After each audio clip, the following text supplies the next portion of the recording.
Muy buenos días a todos. Tamaulipas los recibe con los brazos abiertos. Señor Presidente de la República, licenciado Andrés Manuel López Obrador, Director General del Seguro Social y autoridades que nos acompañan.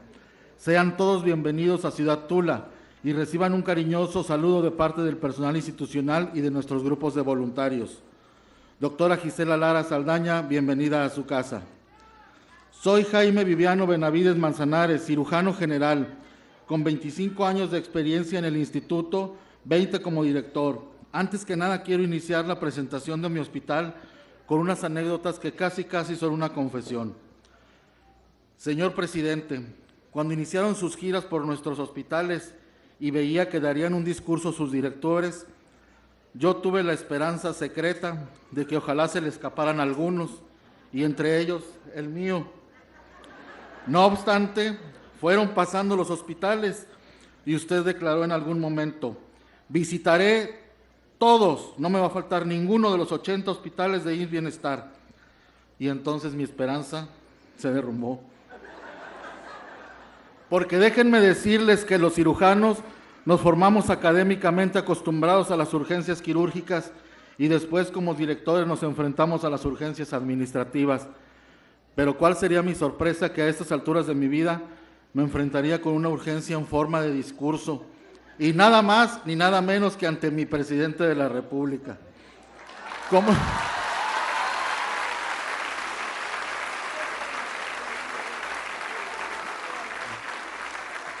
Como médicos nos enseñaron a estar listos para identificar urgencias quirúrgicas, un paciente con sangrado activo, un herido de bala, un paciente quemado, o algo muy frecuente por acá, las mordeduras de serpiente de cascabel.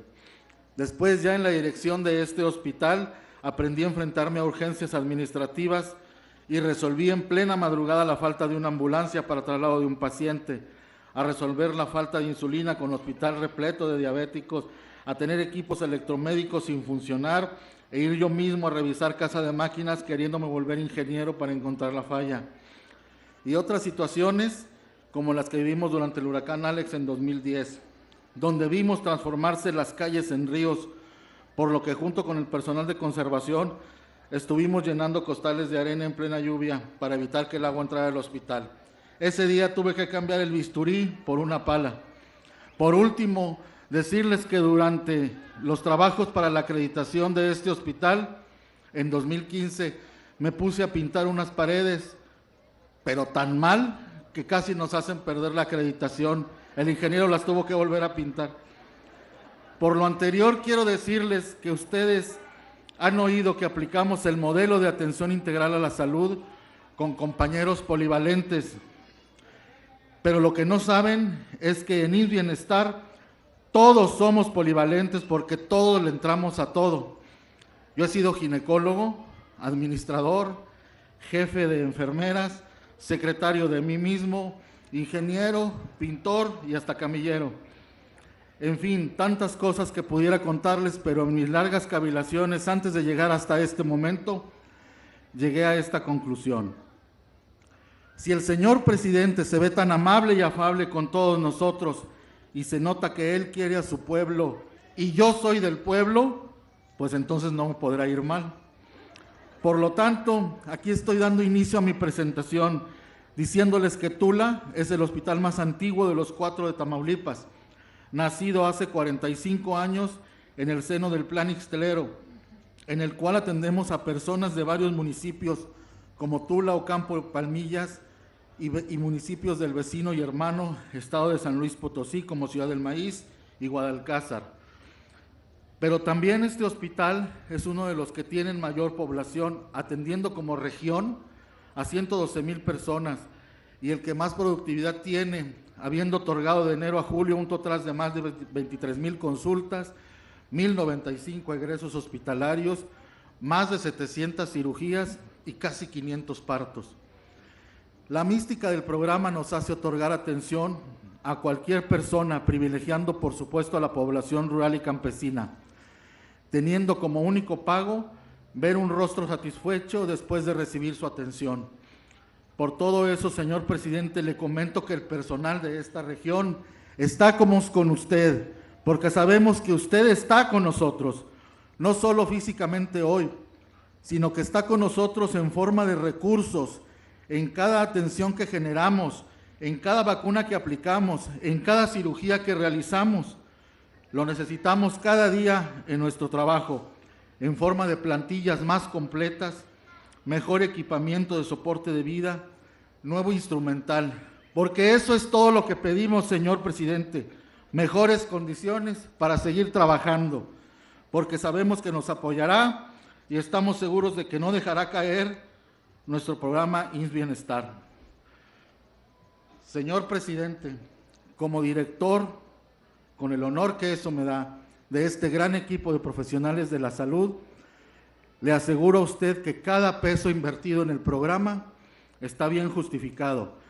Y lo digo no solo a nombre de enfermeras y médicos, que son los que finalmente atendemos el paciente, sino a ese equipo que día a día, en mi caso, por más de 15 años, han estado día a día, hombro con hombro conmigo, y nos hacen posible nuestro trabajo. Me refiero a médicos, enfermeras, pero también químicas, trabajadoras sociales, odontólogos, nutriólogos, servicios generales, administrativos, conservación, acción comunitaria y nuestros grupos de voluntarios. Quiero terminar diciendo que usted es el segundo presidente que nos visita en Ciudad Tula, porque en 1937 aquí acudió nuestro presidente, el general Lázaro Cárdenas del Río, con motivo del apoyo para la expropiación petrolera, por lo cual ahora contaremos en nuestra historia con la visita de dos grandes mandatarios de nuestro país, lo cual nos llena de orgullo. Muchas gracias.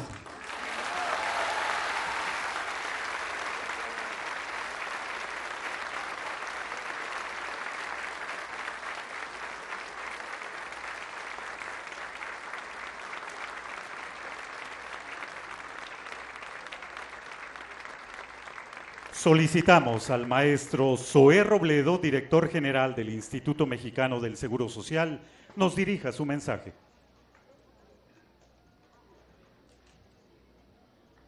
Muy buenos días, amigas y amigos de Tula.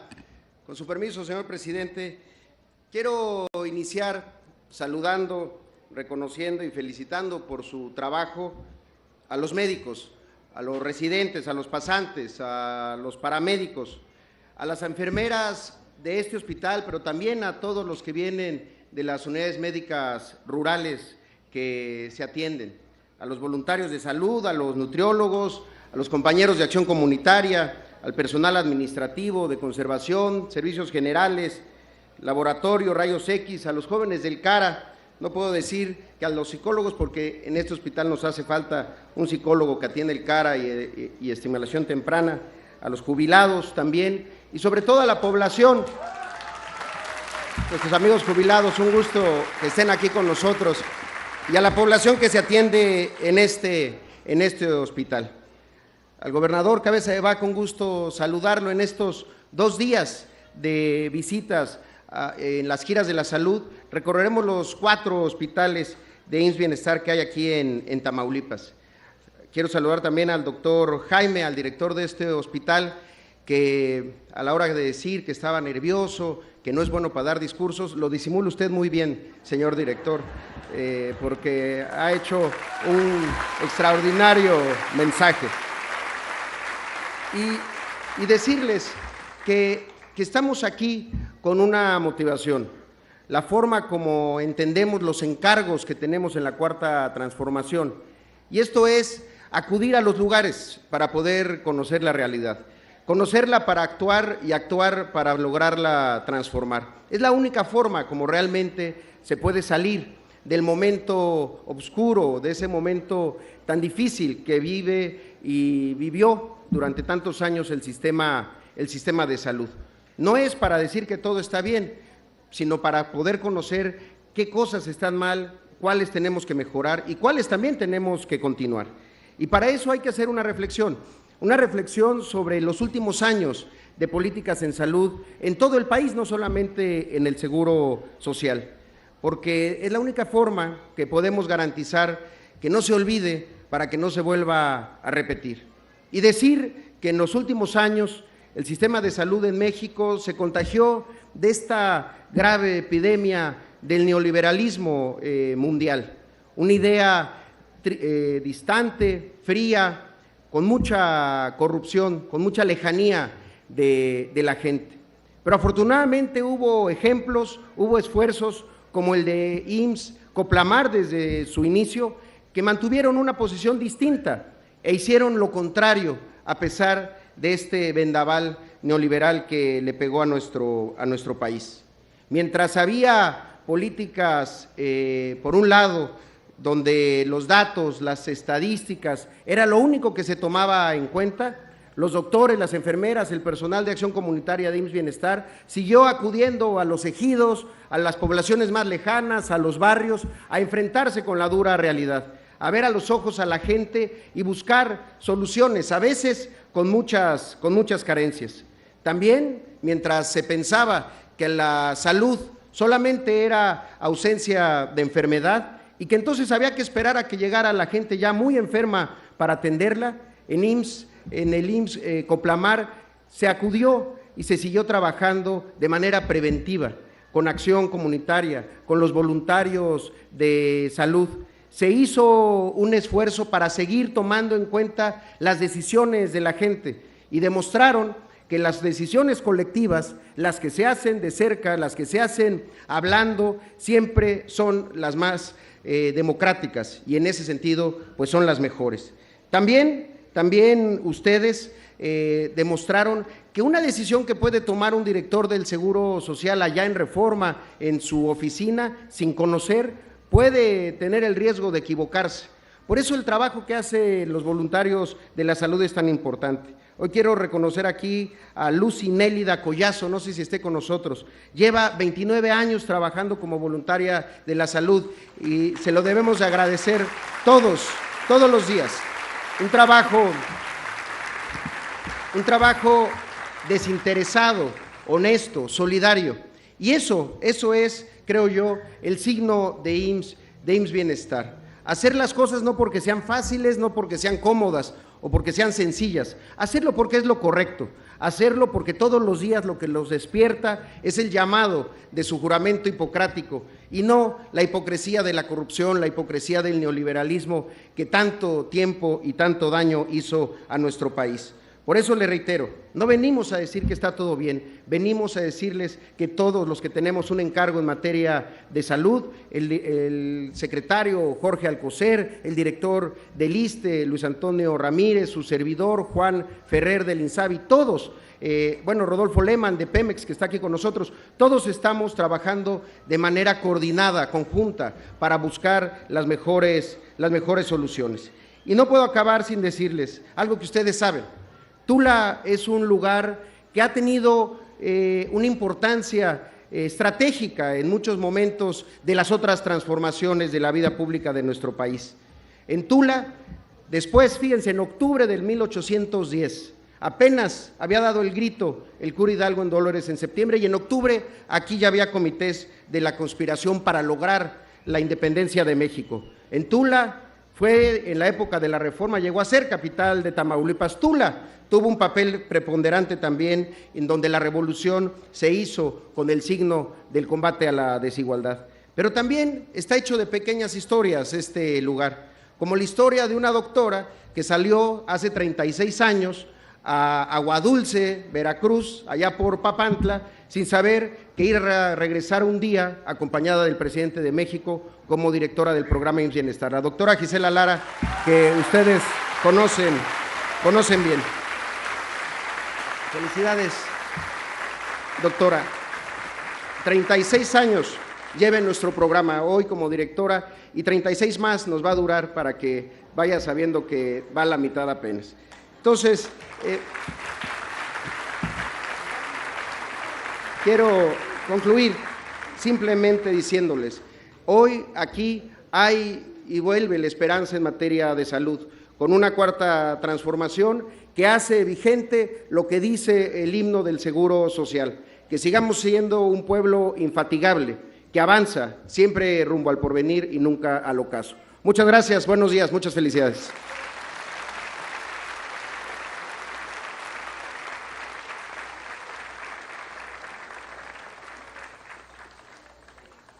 Damas y caballeros, escuchemos el mensaje que nos dirige el presidente constitucional de los Estados Unidos mexicanos, licenciado Andrés Manuel López Obrador. Amigas, amigos de Tula, de Tamaulipas, me da mucho gusto estar de nuevo con ustedes aquí en Tula. Ya conocía, tengo la dicha enorme de conocer todos los municipios de Tamaulipas y todos los municipios del país, porque como aquí lo mencionó el gobernador, ya llevamos años en esta lucha y ahora estamos en Tula para informarles sobre el avance del nuevo gobierno de la República y sobre todo de cómo vamos en el propósito de llevar a cabo entre todos, desde abajo, una verdadera, una auténtica transformación. Recuerden ustedes que han habido 3 grandes transformaciones en la historia de nuestro país: la independencia, la reforma, la revolución, y nosotros hemos propuesto llevar a cabo la 4ª transformación de la vida pública de México y lo vamos a lograr. No luchamos para que siga lo mismo, no es más de lo mismo. No es un simple cambio de gobierno, es un cambio de régimen. No tendría ningún sentido haber luchado tanto tiempo para llegar y hacer lo mismo de siempre. Lo que nosotros queremos es hacer historia, transformar, cambiar el régimen, desterrar la corrupción, que es el principal problema de México. Nada ha dañado más a nuestro país que la deshonestidad de los gobernantes. Eso es lo que ha dado al traste con todo, esa es la causa principal de la desigualdad social, de la desigualdad económica, y también por la corrupción se desató la inseguridad y la violencia. Está demostrado que en los países donde no hay corrupción, no hay pobreza y no hay inseguridad. Suecia, Dinamarca, Noruega, no tienen corrupción y tienen buenos niveles de vida, no hay pobreza y hay paz y hay tranquilidad. Nosotros nos ha afectado mucho la corrupción y en los últimos tiempos creció como nunca. Siempre hemos padecido de corrupción desde la colonia, desde la llegada de Hernán Cortés. Él mismo cometió actos de corrupción cuando le toca repartir el tesoro de Moctezuma. Él se queda con una parte considerable del botín, y en los 3 siglos de dominación colonial los virreyes hacían lo mismo. Y luego en el México independiente, igual. Nada más recordemos que en el siglo XIX México fue país de 2 hombres, Antonio López de Santana y Porfirio Díaz. Antonio López de Santana, 11 veces presidente de México. Porfirio Díaz, 34 años presidente de México. Se llevaron casi el siglo, los 2. Entonces siempre ha habido corrupción No pudo la revolución, a pesar de que fue un movimiento profundo, fue como un vendaval, no pudo arrancar la corrupción que existía en el porfiriato. Y se ha mantenido esa corrupción en los gobiernos posrevolucionarios. El mismo Álvaro Obregón contaba que cuando le tumbaron, le quitaron el brazo de un cañonazo en Celaya, los villistas, el mismo Obregón decía que no encontraban su pedazo de brazo y que él le dijo a un amigo que lo conocía muy bien: saquen una moneda, un azteca, y empiecen a mover el azteca por el terreno del combate, y que se hizo el milagro, empezó el brazo a moverse y agarró el azteca. Dicen: así recuperé mi brazo. Acuérdense de lo que decía un cacique por esta región, pero no de Tamaulipas. Decía cuando le preguntaban: ¿y qué es la moral? Contestaba: es un árbol que da moras y que sirve para otro. Que acuñó la frase de político pobre, pobre político. Es decir, que para ser político había que ser ladrón, había que ser ratero. Bueno, pues a pesar de toda esa corrupción, nunca se había visto tanta como lo que pasó en lo que nosotros llamamos el periodo neoliberal, en los últimos 36 años. El saqueo más grande que se haya padecido en toda la historia de México.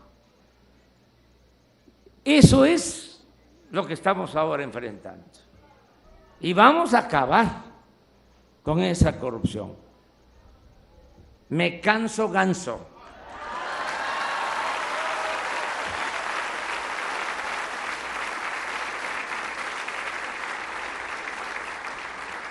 Y tenemos que acabar con esa corrupción, no solo por razones de índole moral y por la imagen de nuestro país en el extranjero, que da pena que se conozca a México por la violencia y por la corrupción.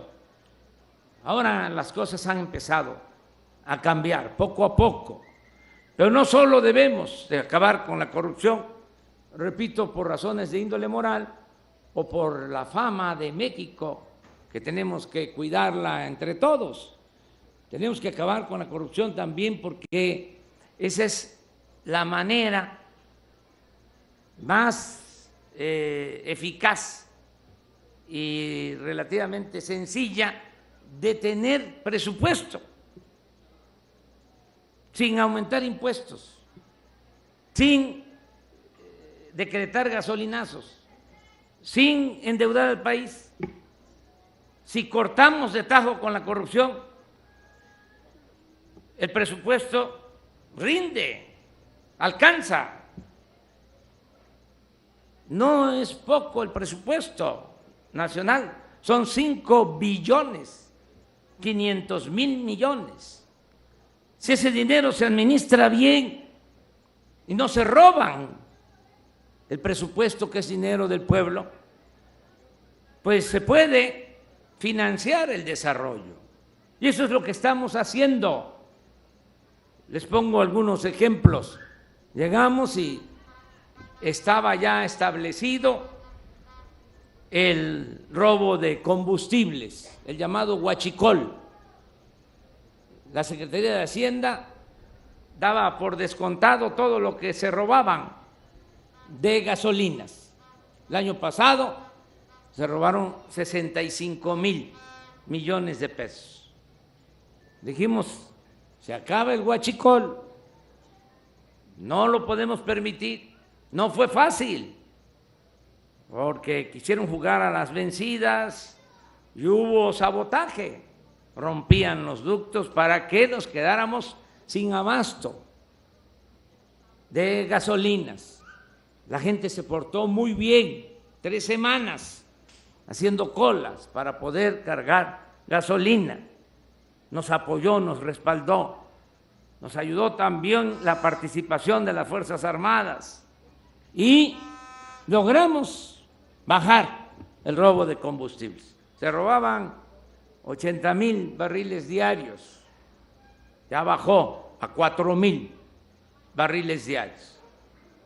Estamos hablando de que se redujo ese robo en un 94%.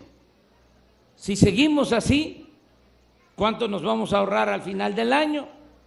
50,000 millones de pesos por no permitir el huachicol. Otro ejemplo, porque les hablaba de combatir el huachicol abajo y arriba, parejo, que no haya impunidad para nadie, que no haya privilegios para nadie, porque también había la mala costumbre de llamarle ladrón nada más al que se robaba una gallina, un pavo, una bolsa en el mercado, y a los grandes ladrones ni siquiera perdían su respetabilidad, se les ponía de ejemplo. Se había llegado al extremo de decir a los hijos: estudia para que cuando seas grande seas como don fulano, un reverendo ladrón. Que querían establecer eso como forma de vida, ese aspiracionismo inmoral. Bueno, pues resulta que llegamos y nos encontramos que los de mero arriba no pagaban impuestos. Imaginen una empresa famosa, un banco famoso, pues esa empresa, ese banco que están imaginando, no pagaban impuestos. Una gran injusticia, que pagan impuestos los campesinos, los obreros, las enfermeras, los médicos, comerciantes, pequeños, medianos empresarios, y los potentados con influencia no pagaban impuestos, les condonaban los impuestos. En los últimos 2 sexenios les condonaron alrededor de 400,000 millones de pesos. Eso ya se terminó, ya no hay esas condonaciones, ya no hay esos privilegios. ¿Y esto qué significa? Que tenemos más recaudación de impuestos y se fortalece la hacienda pública. También ya se están terminando los privilegios para los altos funcionarios públicos, porque como el gobierno estaba hecho para el saqueo,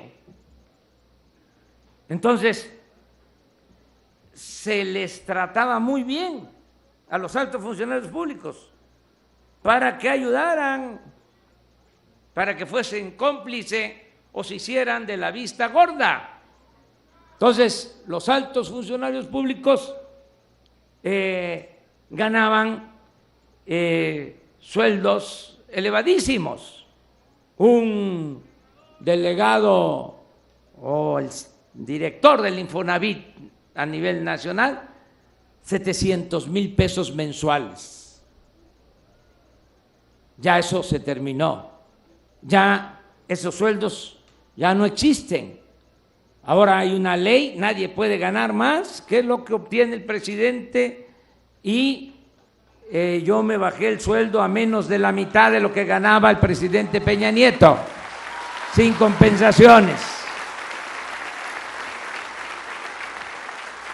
Ya no hay pensión para los expresidentes, por eso algunos están molestos, pero ya se les va a ir pasando poco a poco.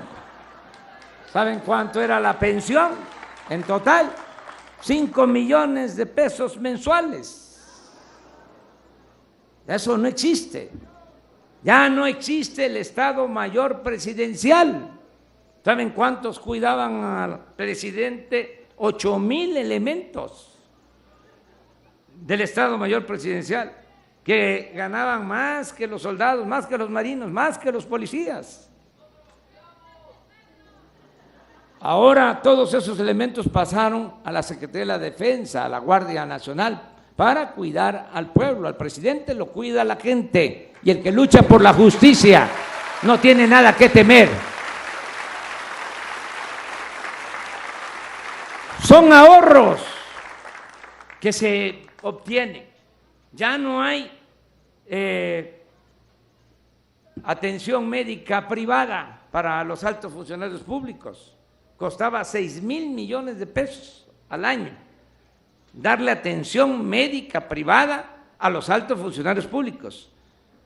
Se hacían hasta cirugías, se estiraban a costillas del erario. No crean que estoy inventando. Tengo prueba de lo que les estoy diciendo. Lo que pasa es que por la dignidad de las personas no puedo hablar. Pero una vez llegó, él sí va a saber a quién me refiero. Una vez llegó un alto funcionario con un médico especialista en cirugía plástica, un cirujano de belleza. ¿Cómo se les llama al cirujano plástico?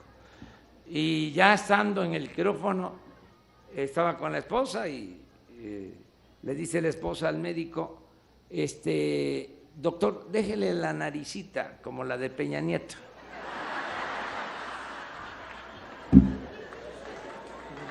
No se medían.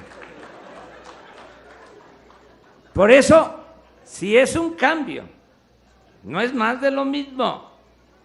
Yo vengo a Tula como he venido siempre, por carretera. Ya no hay avión presidencial. Ya está prohibido que los altos funcionarios públicos se trasladen en aviones, en helicópteros. Estamos vendiendo el avión presidencial en California. Es un avión de lujo. ¿Cómo me iba yo a subir? ¿Cómo me iba yo a encaramar a ese avión? Habiendo tanta pobreza en nuestro país. Un avión que iba a costar 7,000 millones de pesos, que sí, en efecto, no lo tiene ni Donald Trump. No, estoy esperando a que se venda, está ofreciéndose y está llevando a cabo este proceso de venta la ONU, ojalá y se venda pronto, pero aquí aprovecho desde Tula, Tamaulipas, para decirle al presidente Trump que se anime y que compre ese avión.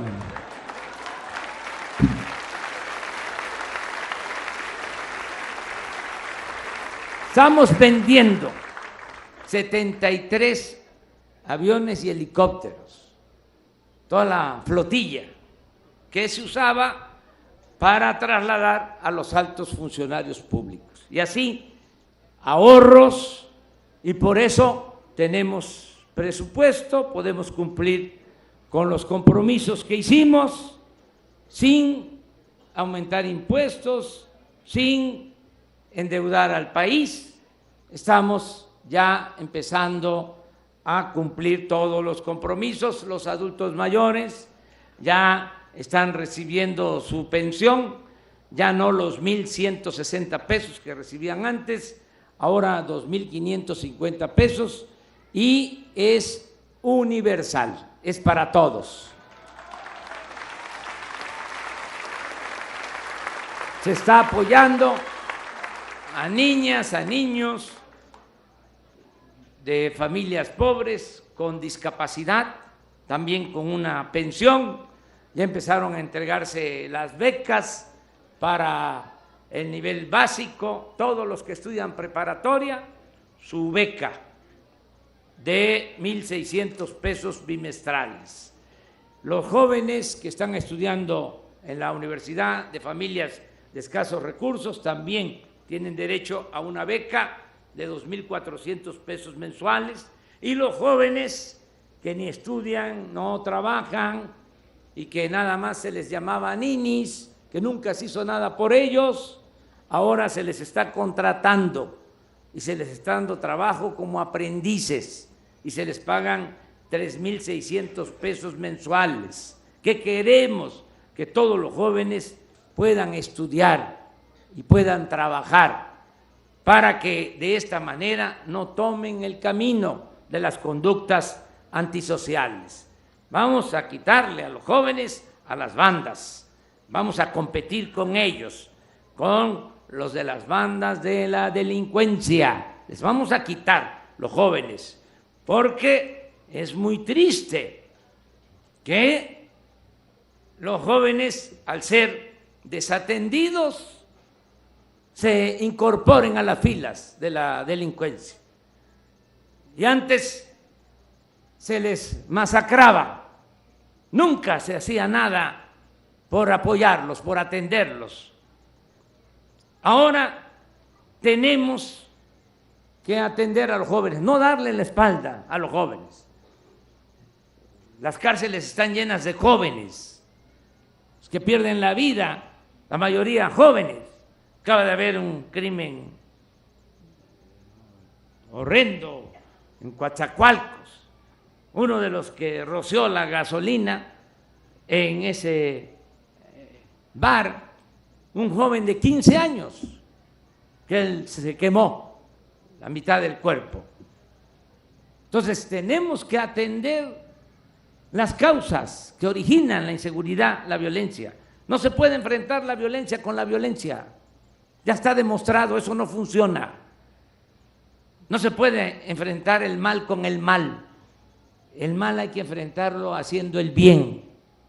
La paz y la tranquilidad son frutos de la justicia. Si hay trabajo, si hay bienestar, si se atiende a los jóvenes, vamos a serenar al país, vamos a avanzar más para que haya paz, para que haya tranquilidad en Tamaulipas y en todo México. Aquí, en efecto, se ha avanzado en Tamaulipas en esta materia. Es decir, estoy de acuerdo con lo que expresó el gobernador. Tenemos ahora problemas en Nuevo Laredo, nada más.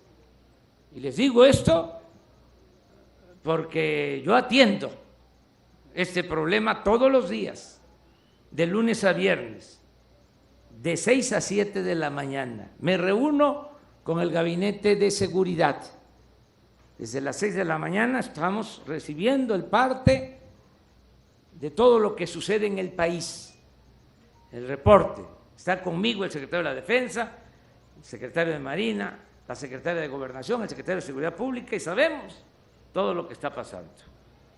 Y tomamos decisiones. Por eso sí es notorio que ha bajado la incidencia delictiva en Tamaulipas. Falta todavía, como el mismo gobernador lo ha mencionado, y tenemos este asunto que es un reto, un desafío de este grupo de delincuentes que amenazaron hasta los distribuidores de gasolina de que no le vendieran gasolina al ejército, a la policía. Están mal, así no es la cosa. Yo los llamo a que recapaciten, que piensen en ellos, pero que sobre todo que piensen en sus familias, que piensen en sus madres, sus mamacitas. ¿Saben cuánto sufren las mamás por el amor sublime que se le tiene a los hijos? Y ellos tienen que pensar en eso. Antes, a lo mejor, ahora sí que, como dicen los abogados, aceptando sin conceder, había la excusa de que no había trabajo o a qué se dedicaban. Ahora estamos procurando que a nadie le falte el trabajo y queremos la reinserción, es decir, que se reincorporen al trabajo y que puedan actuar dentro de la legalidad y de esta manera no hacer sufrir a sus familiares. Repito, a sus mamás, que son las más preocupadas por los hijos. Donde quiera que voy, siempre es las madres buscando a sus hijos desaparecidos o pidiendo ayuda porque están los hijos en la cárcel. Ninguna madre va a aceptar de que su hijo es culpable. Siempre va a decir de que fue por envidia que le fabricaron el delito o que él no tuvo nada que ver. Entonces ya hay que pensar en eso todos, portarnos bien, además no hacerle daño a la sociedad, no hacerle daño al prójimo. Imagínense, ustedes son médicos, estas nuevas drogas, el cristal, algunas drogas químicas son terribles, veneno.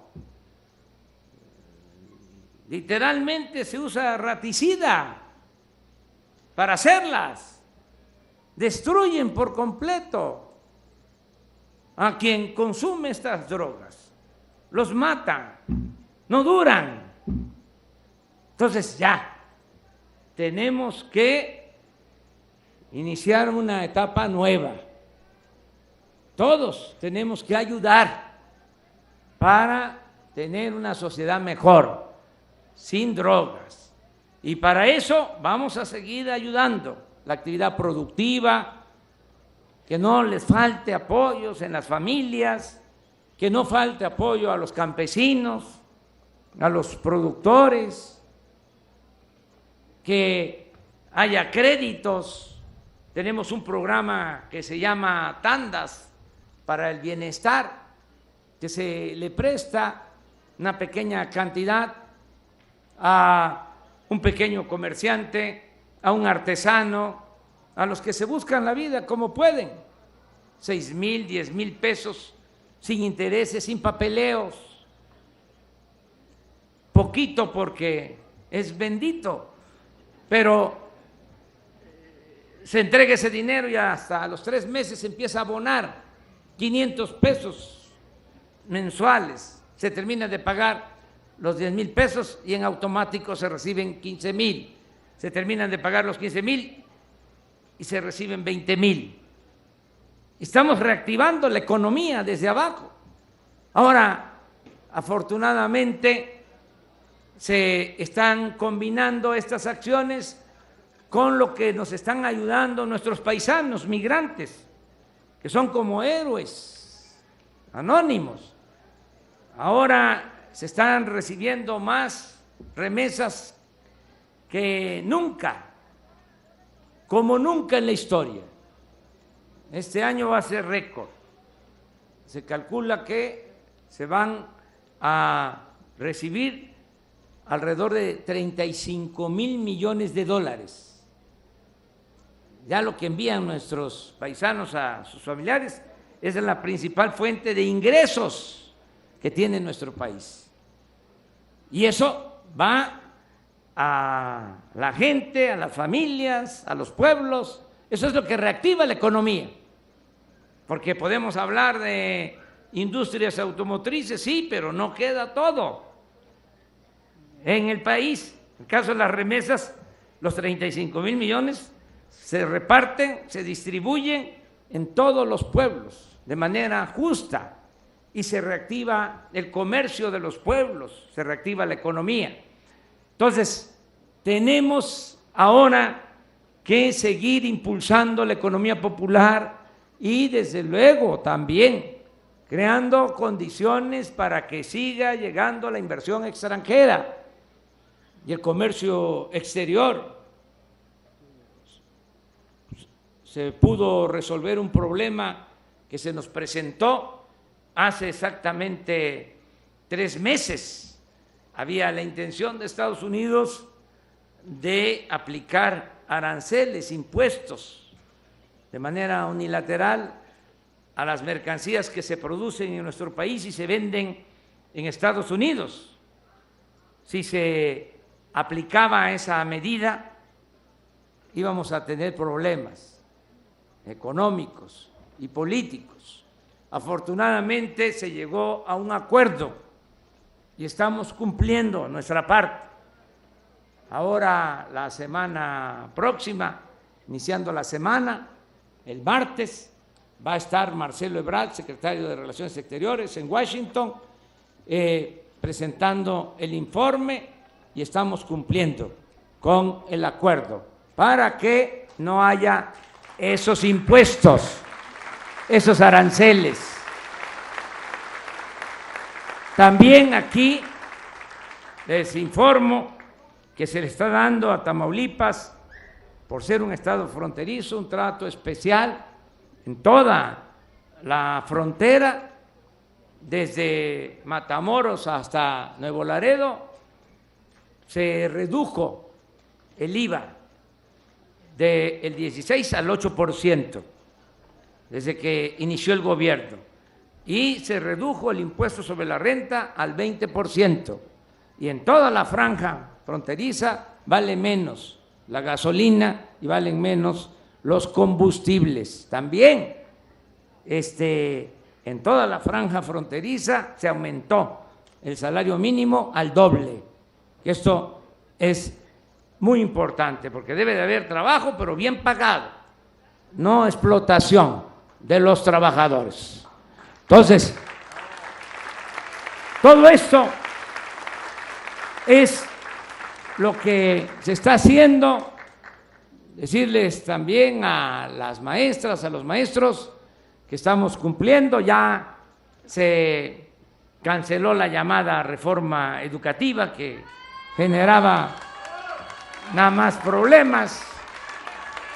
Ya nunca más se va a ofender a las maestras, a los maestros de Tamaulipas y del país. Y vamos a ponernos de acuerdo con padres de familia, maestras, maestros, para mejorar la calidad de la enseñanza y también para mejorar, rehabilitar las escuelas que están muy abandonadas. Estamos ya llevando a cabo un plan con ese propósito.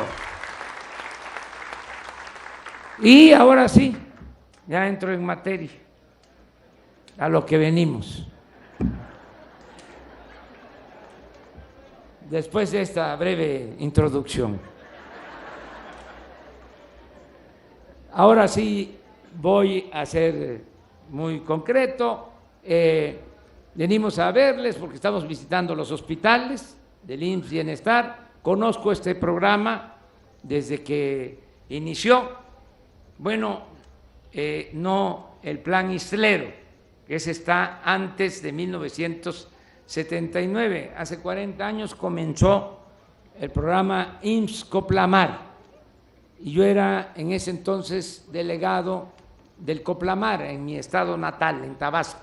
Y era yo director del Instituto Nacional Indigenista. Y a mí me tocó iniciar la creación de las unidades médicas rurales y de los hospitales del IMSS Coplamar, que luego pues ha ido cambiando de nombre. Luego de IMSS Coplamar fue IMSS Solidaridad, IMSS Progresa, IMSS Oportunidades, IMSS Prospera y ahora IMSS Bienestar.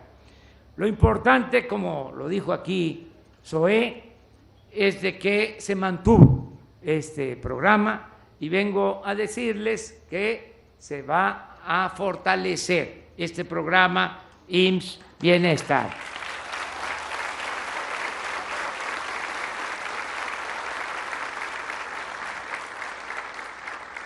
Vamos a mejorarlo en 4 acciones. Vamos a llevar a cabo 4 tareas, 4 acciones.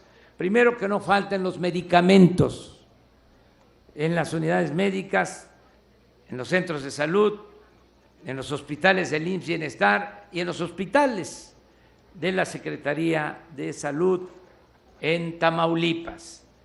que se garanticen los medicamentos. Para eso ya se creó el Instituto de la Salud para el Bienestar.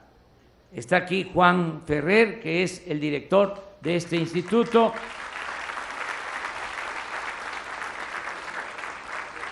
Y el encargado de que no falten los medicamentos es el doctor Alejandro Calderón Alipi, que me acompaña aquí. El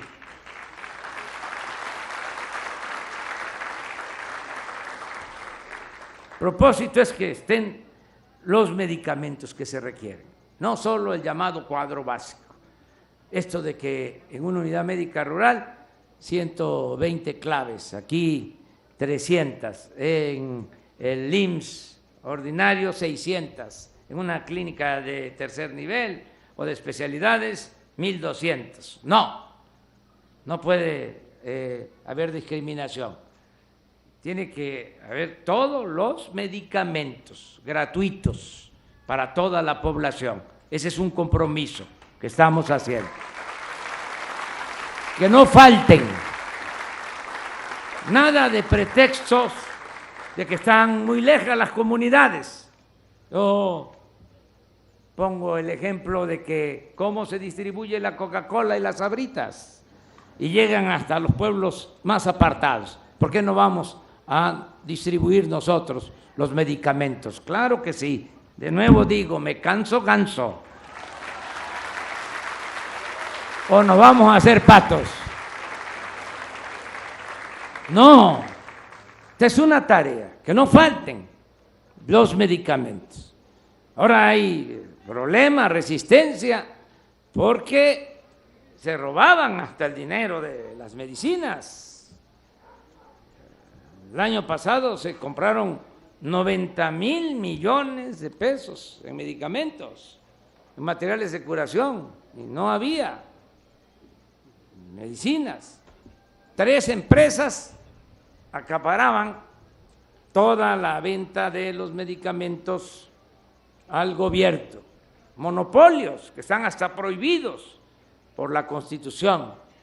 El artículo 28 de la Constitución se prohíbe que existan monopolios. Entonces, hay resistencias, hay campañas en contra de esta decisión, pero no vamos a dar ni un paso atrás. Se acaba la corrupción y con ese presupuesto nos va a alcanzar para entregar todos los medicamentos, porque cobraban muy caro, a veces ni siquiera abastecían, es decir, era pura faramalla de que entregaban el medicamento y no lo entregaban en las bodegas, en los almacenes.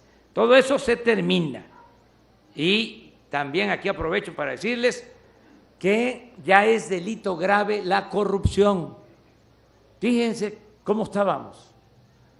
Esto no lo sabía la mayoría de la gente. No era delito grave la corrupción en México.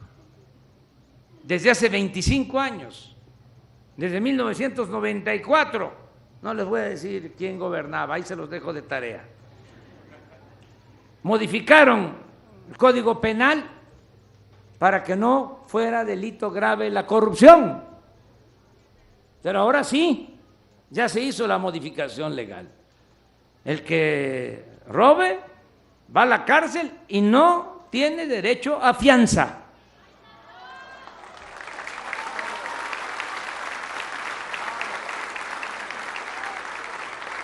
Entonces, lo primero, que no falten las medicinas. Lo segundo, que no falten enfermeras y médicos, que esté completa la plantilla.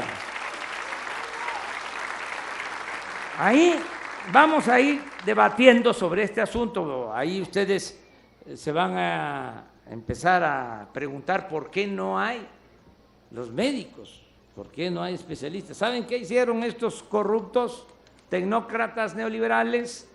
Dejaron de impulsar la educación pública y rechazaban a los jóvenes que querían ingresar a la universidad con la mentira de que no pasaban el examen de admisión. Esto lo hicieron por más de 30 años. Y si pedían ingresar a la escuela, a la Facultad de Medicina, 500, entraban 50. Y no porque no pasaran el examen, es que no había presupuesto, no había espacio, no había cupo. Y ahora resulta, no puedo tardar más hablando sobre este tema, pero no tenemos los médicos ni tenemos los especialistas que requiere el país. Un gran atraso. Esto lo estamos padeciendo. Tenemos las plazas, están las vacantes aquí en el hospital y no se encuentra quien pueda cubrirlas. Aquí, por ejemplo, no hay pediatra. Me gustó mucho la exposición del director, su explicación sobre el funcionamiento del hospital, porque fue muy honesto. Me dijo, esto no se tiene, esto es lo que nos falta.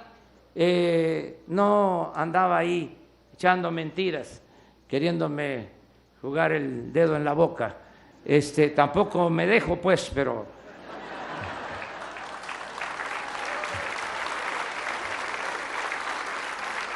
no hay pediatra y faltan otros especialistas en turnos. ¿Por qué? Bueno, por lo mismo, y además pues quieren estar en Ciudad Victoria, quieren estar en Tampico, quieren estar en Reynosa, en Monterrey, en la Ciudad de México. Pues está bien, si quieren estar allá es su derecho, pero el pediatra que trabaje aquí en Tula va a ganar más que el que esté en Tampico, el que esté en Victoria.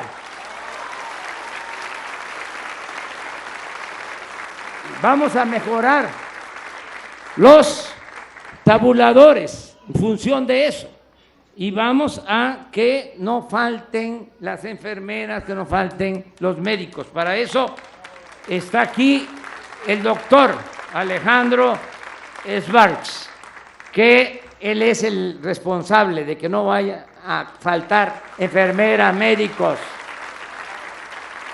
Esa es su tarea de él, que tengamos la plantilla completa. Para eso vamos a convocar hasta jubilados que quieran voluntariamente ayudarnos buscando una compensación que no les afecte y que ayuden también para que saquemos adelante todo el sistema de salud pública de nuestro país, porque la verdad está mal en general.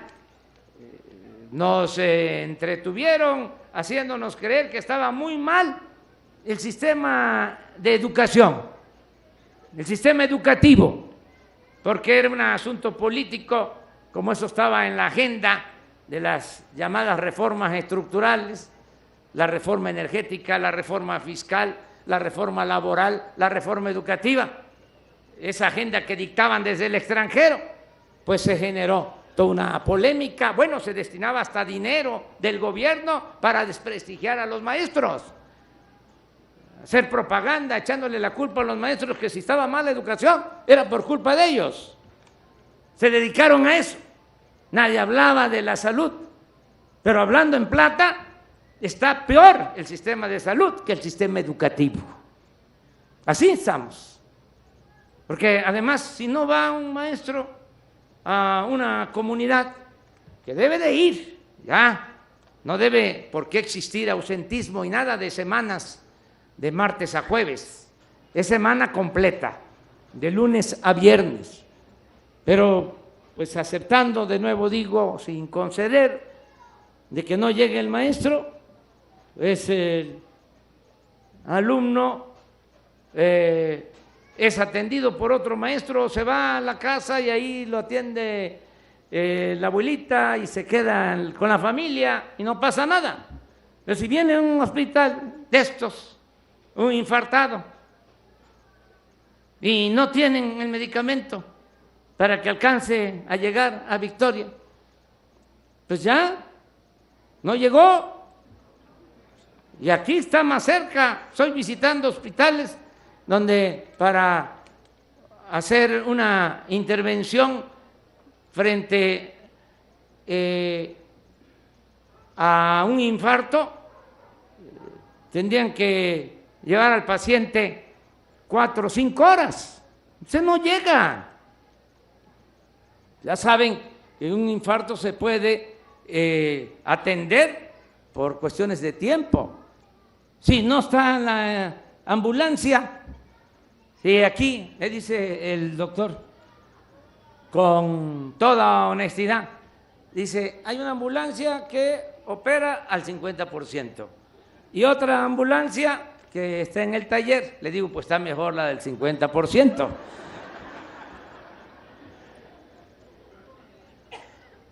Todo esto lo tenemos que atender. Entonces, primero, medicamentos. Segundo, que no falten enfermeras, médicos. Tercero, las instalaciones. Ampliar las unidades médicas, mejorarlas, reconstruir hospitales, equipos, que hay unos que están para el museo, que ya de plano no funcionan, pero no es para consolarles, no es nada más aquí en Tula, es nacional. Ya llevamos 50 hospitales con Tula, de 80 que vamos a recorrer, o sea que ya vamos más de la mitad. Y así está. Y este es de los mejores servicios. Imagínense cómo están los centros de salud, cómo están los otros hospitales, cómo está el ISSSTE.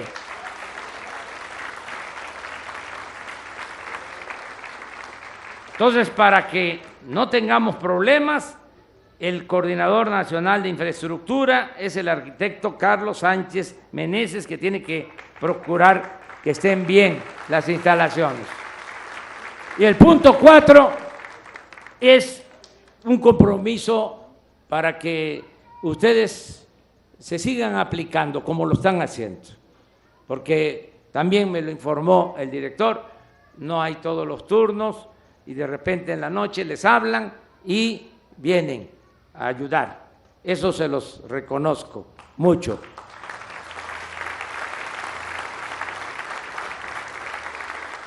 Entonces, para que sigan ayudando, estamos haciendo el compromiso de que se va a basificar a todos los trabajadores de la salud en el país.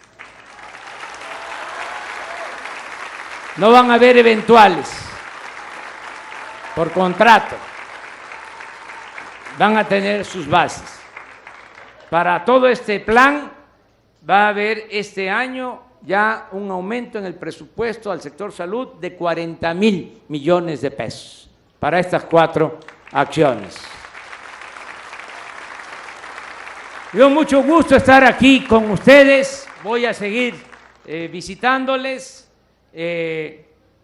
tenemos que seguir recorriendo los pueblos, yo no me hallo allá en la capital, estoy acostumbrado a estar recorriendo el país, además eso es lo mejor. La democracia es el gobierno del pueblo, para el pueblo y con el pueblo. Y ustedes me van a ayudar a empujar el elefante, porque nos dejaron un elefante echado, reumático, mañoso. Ya lo estamos parando y empieza a caminar. Me van a ayudar, ¿verdad?, a empujar al elefante. Entre todos vamos a sacar adelante a nuestro querido México. Muchas gracias al ciudadano gobernador de Tamaulipas, Francisco García Cabeza de Vaca. Muchas gracias. Y muchas gracias a todas, a todos ustedes, a la gente, al pueblo de Tula, a los trabajadores de la salud. Es el pueblo curando al pueblo. ¡Que viva Tula! ¡Que viva Tamaulipas! ¡Viva México! ¡Viva México! ¡Viva México!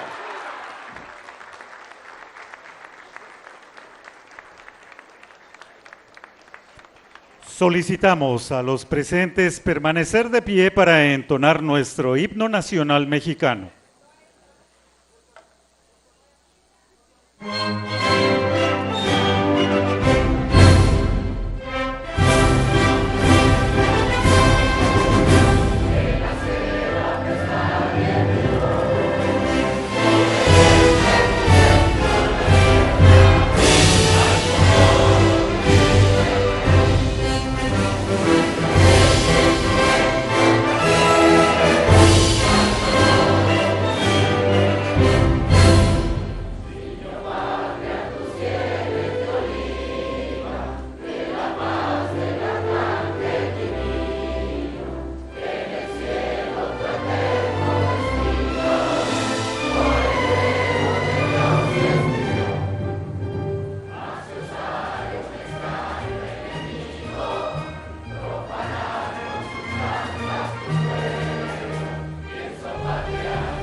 De esta manera concluye este evento. Se despide de ustedes el presidente constitucional de los Estados Unidos mexicanos, licenciado Andrés Manuel López Obrador. Agradecemos a ustedes su amable asistencia, deseándoles tengan una excelente tarde.